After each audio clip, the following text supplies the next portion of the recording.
Hello, everybody, and welcome to the post-match podcast brought to you by the Liverpool Echo in association with our sponsors, NordVPN and Liverpool. They're back on top of the Premier League, as you'd expect after playing Premier League strugglers Sheffield United. 3-1 victory here tonight, thanks to goals from Nunes, McAllister and Cody Gakpo. But I only told half the story. Join me again, as always, it's only Matt Addison. Matt, they had to work hard for it, didn't they? It was one of those games where Liverpool were in control from start to finish, but it looked like they were going to be frustrated in front of goal. Then Sheffield United equalised out of nowhere, and they really needed the crowd to get them over the line at the end there. Yeah, it was a special goal, wasn't it, from McAllister, which I'm sure we'll go into more detail on shortly. But I think it was a slightly surprising performance, I think, from Liverpool. I think that there was a little bit of chat, certainly on social media, about Liverpool maybe racking up a few goals and trying to get the goal difference up. But in the end, I think it was just a relief, really, around Anfield that they've managed to get the job done at all, because they did dominate, they did control, which I think we've come to expect from Liverpool against any opponent, but certainly, the worst team in the league this season, you'd expect that to be the case. But Liverpool just didn't have loads of shots on goal. Obviously, the first goal comes from good work from Nunes to sort of close down the goalkeeper and force that mistake. But it didn't really feel after that they were peppering the goal and putting shot after shot and really feeling like they were going to go 2 goals up. You could see, Jurgen Klopp was a little bit frustrated on the sidelines, and you always run that risk, really, of conceding that goal at the other end. So it wasn't a perfect performance, but it was one where Liverpool have got the job done. And as you said, at the top there, Liverpool are back on top of the Premier League. I'm sure if Manchester City and Pep Guardiola or Arsenal and Mikel Arteta decided to tune in and watch this game tonight, they were probably wondering for a while, maybe it could be one where Liverpool drop points. But ultimately, they've come out on top again, and the Reds have got that job done and got themselves over the line. Just a reminder that we are live on Facebook and YouTube, so get your comments in, and if you've got any questions or want to say you're man of the match or anything like that, we'll try and get through to them at some point during the broadcast. You mentioned Man City there, and it's got a feel where Liverpool have lost out on the Premier League title to them by a point on 2 occasions, and both occasions Liverpool were the side doing the chasing. Both occasions you're just waiting for City to drop points, hoping that they'd drop points, and it wouldn't come. They'd find a way to get these comebacks, they'd find a way to get these late winners. I don't want to speak too early, as there's still a lot of games left to play. But is it a roles reversal here? Do Liverpool have the bottle to go all the way and win this league? Yeah, absolutely. I think we've seen that tonight. I think we are going to see a couple more nervy moments. I think there will be nervy moments on Sunday at Old Trafford for Liverpool against Manchester United. I think there'll be nervy moments in almost every game from now to the end of the season. But that's the job, isn't it? That's the position that they are in, and that is the crucial difference this time compared to the other title races that Liverpool have been in. They've got themselves ahead this time. It's not the case that they're going to need somebody else to drop points. This time it's Manchester City and Arsenal, of course, who want that to be the case. So I think Pep Guardiola spoke about it after City won yesterday. He said basically that he doesn't expect Liverpool to drop too many points. I think that's natural. That's a given at this stage. I think all 3 of the teams may drop points, but I don't think could bet against any of them really in any remaining fixture. They're going to be heavy favourites. It's just a case of can they manage to get themselves through that pressure and get themselves over the line. And Liverpool have today. As you say, this was the easiest of the remaining tests. There's still 8 more of these to go, and they're all going to be probably harder than what Sheffield United have done. Some of them are going to be away from home, which I think is going to be interesting as well. But it's just about that nerve, isn't it, I think, for Liverpool. If the 3 teams who are in this title race do drop points, I think it's going to be massive which ones drop first. If Liverpool had dropped points first today, that would have felt like a big psychological influence. If Manchester City go to Crystal Palace on Saturday lunchtime and drop points, then suddenly that's a massive boost for Arsenal against Brighton, and obviously Liverpool then the next day. So, if one of these teams drops points, it's going to be interesting to see which one it is first. But for Liverpool, it's a bit of a cliche, but it is true. They've just got to go keep going game by game, keep winning, and we'll see where they end up. But they're absolutely in the position that they would want to be, and I think ultimately that's probably the most important thing. I'll try and paint the pitch now for our viewers of the goals. The first one, Nunes, he closes down the goalkeeper. The keeper tries to clear it. He just kicks it straight into Nunes. It goes in off his backside. It is as fortuitous a strike as you're going to get. The cliche is when a striker's not having a bit of luck, it needs to go off his bum. And Nunes has got that today. It just so happens it's when he's actually in a good bit of form. But as lucky as that is, the McAllister strike, my word. We've got a comment here from Still Gunnan saying it is an absolute screamer. It's football eroticism. And he's not far wrong. Think Steven Gerrard, Olympiacos, 2005, but a little bit closer. It comes to him edge of the box, and it is an absolute rocket into the top corner in front of the Kop. I'm not doing it justice. You need to go and see it. But wow, what a goal. His goal returns now, an assist return. I think it's 11 and 11 for club and country for starts. Now, I know there's a little bit of a disagreement on social media there, thinking he's maybe 1 or 2 short of that. I go off transfer marks, and I know they're a bit lucky, or they're a bit generous with some of those assists, but I'm giving him 11 and 11 starts for club and country. And then the third one, it's Robertson's cross and Gakpo's unmarked in the box to head home. Now, obviously, those goals, especially the McAllister one, sounds brilliant. You want to watch it for yourselves. You probably want to watch the Nunes one as well for yourselves if you've not seen it yet, because it's really funny. But if you're on social media and you can't find it, if you're getting it geographically blocked, then use NordVPN. They'll bail you out there. They did with me at the weekend when I wanted to watch Seamus Coleman's comical own goal for Everton. So use that if you're struggling to find McAllister's goal, because it's well worth a watch on social media. And that brings us nicely to just McAllister. We say it every week at the moment. Wow, what a player. He's stepping up when it really matters, getting goals, getting assists, making the decisive difference. And when Liverpool aren't steamrolling sides, they're not doing what Arsenal were doing a few weeks ago and putting 4 or 5 past teams. It's McAllister who's getting them over the line. He's just superb for at the moment, isn't he, Matt? Yeah, he's been one of Liverpool's best players this season. I think he's been so consistent, whichever position he plays in. He was a little bit deeper, obviously, with Endo not being there tonight, but he still managed to get himself on the score sheet. I think it's 7 goals or assists in his last 6 games for Liverpool, so he's another one that's just stepped up, really, at the perfect moment. And I mean, the goal tonight, it's maybe his best goal. I mean, it's similar almost to the one that he scored against Fulham, where he rockets that one into the top corner. There's a couple of options to choose from, but you know, at that moment in front of the Kop, it was, you know, very Steven Gerrard-esque, wasn't it? It was just one of those moments, really, that I think if Liverpool do go on and win this title, I think that'll be something that we look back on, and I really do think that Alexis McAllister is right in the conversation, really, for Liverpool's Player of the Year. There's been loads of players who've obviously been consistent and done well, but you know, the obvious candidates, Allison, Salah, you know, players like that, they've been injured for large spells, where McAllister had a little bit of an injury in December, but aside from that, has been pretty consistent. Obviously, Virgil van Dijk could be in that conversation as well, but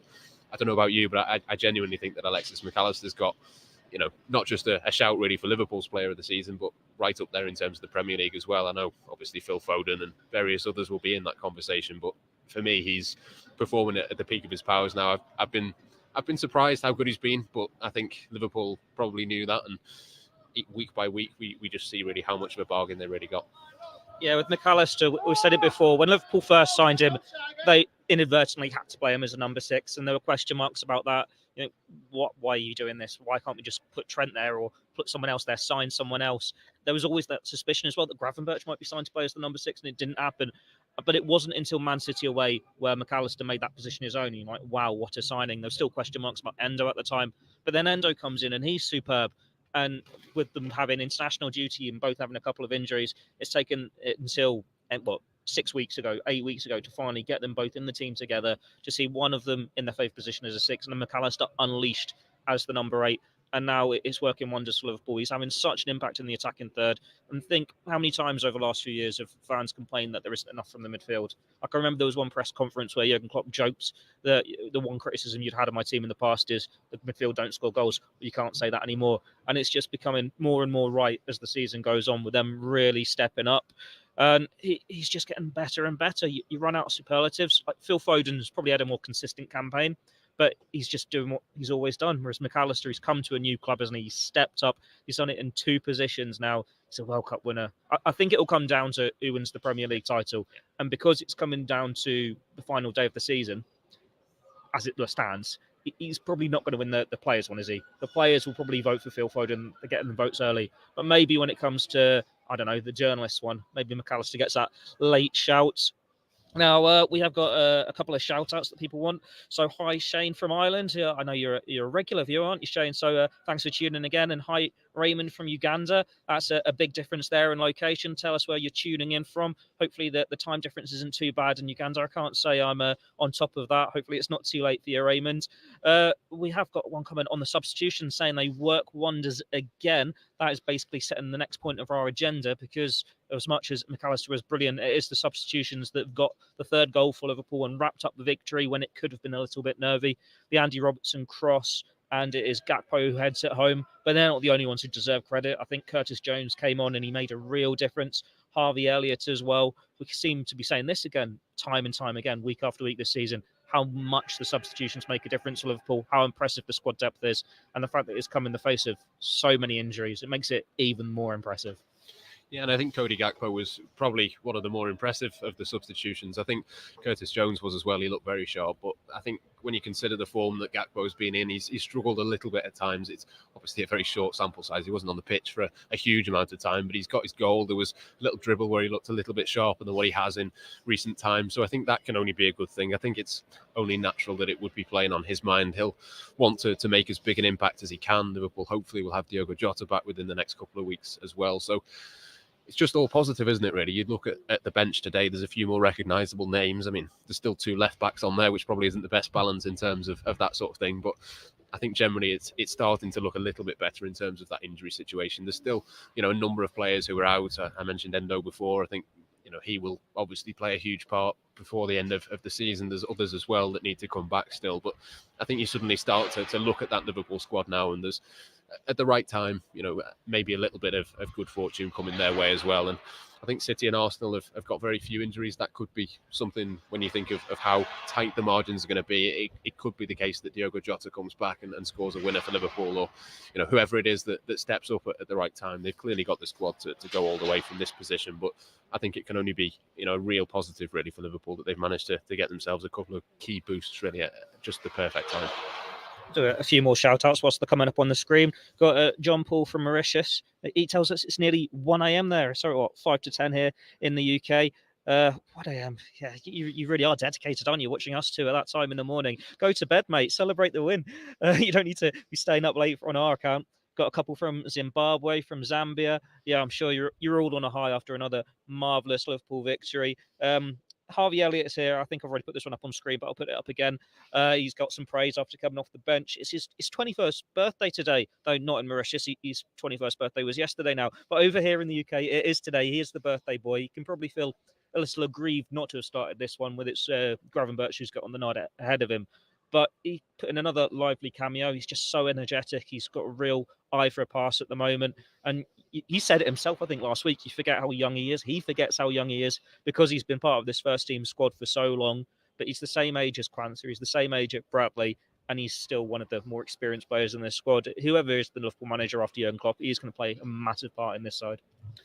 I mean, we mentioned Phil Foden before. There's, I think, similarities in terms of, I know Phil Foden didn't go out on loan, but Liverpool this season at least have been a little bit more sparing with his use. He hasn't started as many games as what he has in previous seasons, but I think we are seeing clearly the best of him. He's kicked on another level, or probably 2 or 3 levels, to be honest, in terms of his performances this season. Obviously, from the bench is not the role that he will want long term. I think I was certainly surprised that he didn't start today. I thought he probably would have done. The fact that they did make midfield changes and he wasn't one of them surprised me. But I think Liverpool this season have got the rewards really in terms of Harvey Elliott. They've used him more sparingly. They've used him in a particular role, that kind of super sub thing. And he is only just 21, as you say. There's still loads of development and loads of opportunities for him to start games for Liverpool. I think right now that's probably the most effective that you can use him at. Out of Harvey Elliott is, and it's that here and there, or whatever it might be. It doesn't really matter whether Liverpool need to keep the ball because they've got a lead, whether they need to find another goal.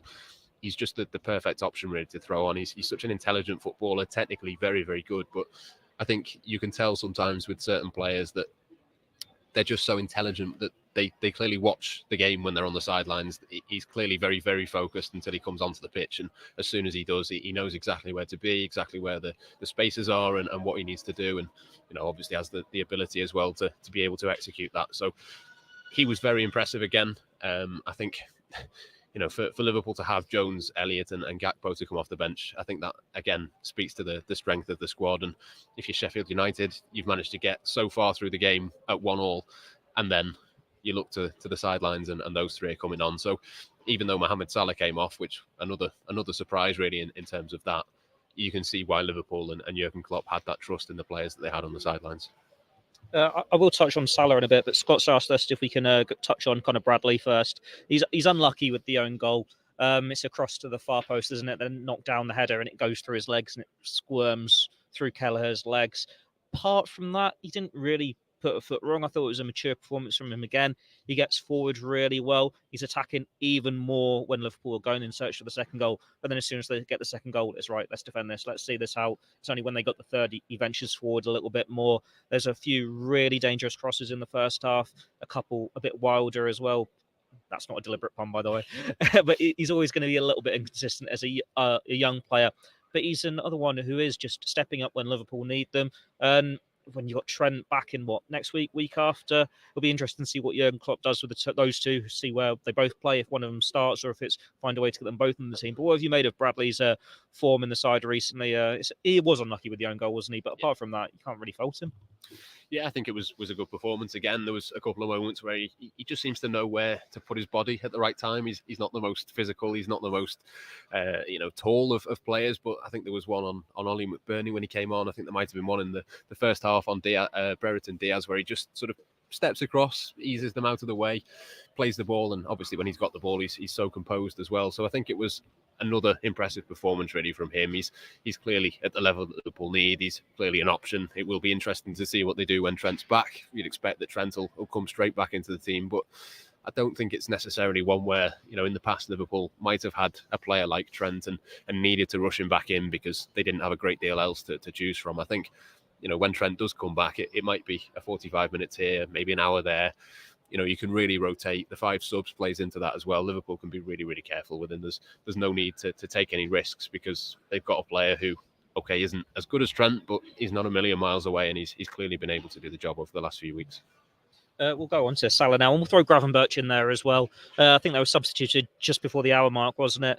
And it was a quiet performance from Salah. I'm not really surprised. Like, he is still feeling his way back from a lengthy layoff through a mixture of international football and injury. That international break is probably the one player it came at the wrong time for, so he's struggling for rhythm. And Gravenberch was the first time we've seen him start since the League Cup final. It was a typical Gravenberch performance, wasn't it? In terms of there were some good moments, some really smart footwork as well, but then he was a bit light in the challenges, losing it at times, and it wasn't a surprise that he came off in the same way it was when Salah did. What did you make of their performances? When you can pick out so many players as playing so well, like a McAllister or a Nunes, those are probably two of the ones that will be lower down in Doyley's player ratings today, won't they? Yeah, he certainly didn't have as many shots as he had at the weekend, Salah, but I think he was quiet, but it was still a surprise that he took him off. I think it was clearly a pre-planned substitution. I think it was pretty much exactly on the hour mark. So I can see why they've done it. They're clearly managing his fitness. They don't want to take any risks again with him, and they've been proven right. But I think there would have been a few question marks if this had finished 1-1 and they took Salah off. There was a couple of moments where Conor Bradley looked like he might have been playing right wing. They then changed that around, and Elliott went there, and Bradley went back to full back. So it took a couple of minutes for them to get used to it, but obviously in the end it worked. And I think with Gravenberch, again, what you said there, that pretty much sums it up. You can't really say much more than it was a typical performance. There was a couple of bits where he was good. I love the fact that he takes the ball on that half turn. There was one at the other end, at the Anfield Road end, where he kind of takes it on the back foot and almost gets a shot away, but doesn't quite do it. There was one where Diaz went past a couple of people and played it to him, and then he just slips before he takes the shot. There's clearly a player in there. It's just a case of can he do it consistently, and I think we've seen enough flashes to think that there's another level or two to be unlocked with him. It is just a case of can he do it every single week. He hasn't managed to do that yet for Liverpool. He will get more opportunities though. I'd be surprised if he was in the team at the weekend, but there's enough matches to think that he will start. And I suppose what you'd say is if he doesn't start on Sunday at Old Trafford, he's probably going to be in the team for Atalanta next week, I would think. It's one of those really where there's going to be loads of games left for Liverpool in terms of playing twice a week. There's going to be minutes on offer. He's got to take his chance at some point, but I think he's still in his debut season. There's going to be a new manager in the summer. We don't quite know how he's going to fit in with that, but I certainly wouldn't be losing patience with him. That there's still loads of quality there to be unlocked, but I'm sure it will do eventually. Alan's just said, looking forward to having Jota back. Hopefully he'll be back soon. I think Jota's like Trent. He's 1 or 2 weeks away, back in training, maybe bits of team training next week. Looking to return after that, which will be Atalanta at earliest. I can't imagine we're going to see them from Manchester United at this point because they're not back in training yet. But yeah, we'll just go through the injuries. So it is getting a little bit better for Liverpool. I don't think we've heard an update on Endo yet, have we? It was just a knock before the pre-match press conference, and then obviously he's not made the squad tonight. Hopefully nothing serious and just a precaution, taking him out of the firing line, because if he's fit, he starts at Old Trafford. He's only a couple of yellows away from suspension, isn't he, as well? So no. Is he not? No, because today's the threshold. 32 it is, not 30. I thought it was 30. When did that change? It's always been 32, I'm pretty sure. I swear the book said 30. Well, like we were saying in the group the other day, it was 30. Anyway, we've got someone check that. Someone online, check that now. See what how many games it is until you get that other yellow card. Otherwise, Matt can just check it as I go through the injuries. Scott's also said when Stefan Bajcetic back, I think that's the wrong one. Yeah, I think he's the same. That he should be back in team training next week. He's been with the under-21s this week. So he's not too far away. Allison's maybe a couple of weeks as well. Like, the injury list isn't as bad as it has been, but the players, they're just on the verge of coming back, so there's none of them actually ready to start games. I was a little bit surprised we saw as much of Curtis Jones tonight as we did. Obviously, we know Joel Matip's out for the season. Thiago, not going to see much of him if he's ever fit to return. Bajcetic, a couple of weeks away. He'll be in team training next week. Trent could start team training next week. Thiago, Alisson, Jota, the same. Endo, Klopp will be doing his press conference, if not already started in the next 5-10 minutes. So we'll find out there. Florian said, Matt's right, 32 games is the threshold. God knows where I got 30 from, because Doyley was saying, I swear it was Doyley, someone was saying in the office this week that, oh yeah, they're fine after this week. It was just get through this one and no one was suspended for United. But anyway, Endo's not suspended for United because he didn't play. So no one's got those 2 yellow cards. Nunes didn't get one either because he's the other one who was close, wasn't he? I should have just taken the referee's word for it, shouldn't I? Both on 8 at this point, I think. But both on 8. So yeah, they're doing all right at the moment, and even they do get a suspension for a nothing game. You've got the depth there coming back. Manchester United up next. It's a great time to have a couple of players back from injury. Be interesting to see what Klopp does with the team there. Like Konate, he took a really heavy whack in the second half, didn't he? And it looked like he might be stretched off at one point, but he was fine to carry on. Now, we know Konate's injury past. We know he's not really the sort of player that plays back-to-back too often. They usually manage his minutes. So it will be interesting to see if he can actually play at Old Trafford or if Kwanzaa gets recalled there and gets the nods. But there's a bit more depth there. And it's a game Liverpool have to win. We're going to say this about every single game left this season. Liverpool have to win it. And is it another case? It'll be the last one of the weekend, won't it? I don't think there's a Monday game. So they'll know what the rivals have done again. Even if there is a Monday game, it's not one of the teams in Europe because it's a European week. But yeah, they'll know what their rivals have done when they take to the field, and it's a chance to set off a few scores after that FA Cup defeat a few weeks ago, isn't it? Yeah, City Palace, isn't it, on Saturday lunchtime, and then Brighton against Arsenal later on that day. So we'll know what the results are there. I'm sure Jurgen Klopp will say it in his press conference tomorrow that, you know, it doesn't really matter what the other teams do. It doesn't really change the job for Liverpool. And I suppose that is technically correct, isn't it? It would be a boost if one of the other teams dropped points, as we mentioned before. But at the same time, even if they did, Liverpool would still need to go to Old Trafford and win. And I think you've just got to hope that they learn the lessons from last time. I think it will be a different game. I'm not quite sure where we're up to with the Manchester United-Chelsea game. I think that was 2-2 earlier on, but obviously haven't seen a huge amount of that one. But I think that will probably take a fair bit out of the United legs as well. So yeah, it's a game that Liverpool should win. It feels a bit weird still to say that Liverpool should go away to Manchester United and win. If not comfortably, then certainly go there and win. Yeah, the 3-2 to United I am being shown at the moment. So yeah, clearly, you know, a morale boosting win for them. But again, it does just sort of sum up really the chaotic nature of their season. Liverpool, if they are controlled, they're dominant. They've obviously got more players back since they went to Old Trafford 3 weeks ago. I think you've got to be confident going there as much as you can ever be going to Old Trafford. Well, I've learned 2 things during our live broadcast today in the post-match podcast, and that is the 32-game threshold. Thanks for that, everyone who is messaging, pointing that out, as well as Matt next to me. And also that what a global audience we have, from Mauritius to Toronto, loads of African countries like Zimbabwe, Zambia, Ireland, of course, give you all shout-outs. But that means you might have struggled to see some of the Liverpool goals. So once again, NordVPN is the thing to use. It's not even a good way to describe them, is it? It's the place to be if you want to watch those goals again, the highlights again, and you're struggling on social media. It'll be one that I'm sure many of us will be watching again and again and again. That Alexis McAllister goal. I don't think he was up for Premier League Goal of the Month for this month, was he? But he's up for Player of the Month. you'd imagine he's going to be up for the next one. He's probably got April in the bag. I'm not sure if it's as good as the Fulham one. I know you mentioned that earlier, but that's only because when we saw the Fulham one, we had that perfect angle here in the press box, go in the top corner. I'd love to know what the view was in the Kop for that behind the strike. If you knew the second he hit it, that it's going top corner. My father, Outlaw, it's not in-law, it's Outlaw. He does sit in the Kop, so I'll be messaging him as soon as we come off this to see just how good a goal it was. But from our angle, it was superb. It helped Liverpool get the job done. 3-1, sends them top of the league. There's not really much else to add there, isn't there? Go to the website for Gorsty's verdict, Doyley's snap analysis, which I believe will be on McAllister, his player ratings, where I assume McAllister features quite prominently once again, and then I'll have the analysis in the morning. If the press conference hasn't started yet, I'll be racing down and going through that as well. And then tomorrow we'll have your normal Friday Blood Red podcast. All the pre-match build-up to Manchester United continues, and then the rest of the fallout from this one. Thanks for tuning in, wherever you're tuning in from. It's been a bumper post-match podcast here, isn't there? But so much to get through, so many positives. And at the end of the day, Liverpool are top. We're all happy. If it's 1 o'clock where you are, go to bed. Until next time, thanks and goodbye.